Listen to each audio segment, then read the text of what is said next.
Doctor గారు ఈ సమస్యకి ఈ 4 లక్షణాలు ఎక్కువైతే సర్జరీ ఖచ్చితంగా చేయాల్సిందేనా? దీనిపై మీ అభిప్రాయం ఏంటి? అవునండి. కరెక్టే. పైల్స్ అనే సమస్యతో బాధపడుతున్న వాళ్ళలో ఈ 4 లక్షణాలు అంటే జనరల్‌గా పైల్స్ అనే వ్యాధి స్టేజ్ 1, స్టేజ్ 2, స్టేజ్ 3 అని ఉంటదండి.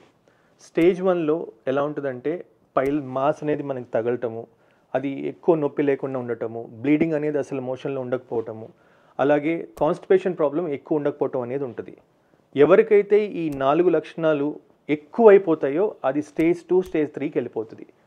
మన అందరికీ ఆయుర్వేదంలో స్టేజ్ 1, స్టేజ్ 2 వరకు మనం అందరినీ ట్రీట్ చేయగలిగామండి. అలాంటి విలువైన ఔషధాలు మన దగ్గర ఉన్నాయి.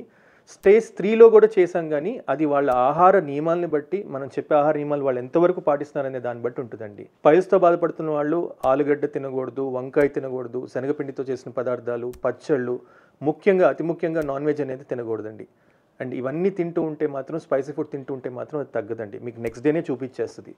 సో, ఇక్కడ ఔషధం ఎంత ఇంపార్టెంటో ఆహారం కూడా అంతే ఇంపార్టెంట్. ఒక సరైన లైఫ్ స్టైల్ ఉండాలి. ఇది పాటిస్తూ మమ్మల్ని సంప్రదించండి. మంచి ఔషధాలున్నాయి. అది మీకిస్తాము. జాగ్రత్తగా వాడుకొని తగ్గించుకోవాలని నేను ఆశిస్తున్నాను. థ్యాంక్ యూ అండి.